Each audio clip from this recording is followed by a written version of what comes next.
Нарын шаары бул Кыргызстандагы эң бийик тоолуу өрөөн болуп эсептелет да.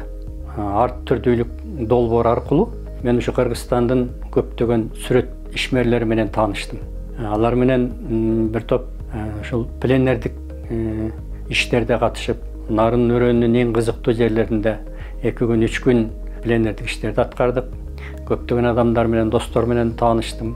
Бул искусство аркылуу ошол өзүбүздүн жашап аткан чөйрөнү, өзүбүздүн жашап аткан чөйрөнүн коос жерлерин, көркөмдүгүн ошо сүрөт аркылуу бере алдык да. Бул менин мекеним ошо жерде туулуп өскөндүгү үчүн мага кымбат да. Анткени себеби бизди ушул өлкөдө жашап аткан адамдардын баары ар түрдүү адамдар. Биздин долбоор дагы ар түрдүүлүк деп аталып атпайбы? Ошон үчүн ар түрдүү болгон үчүн алардын көз карашы ар башка. Но бирок баарыбызды бириктирип аткан ушул искусство болот.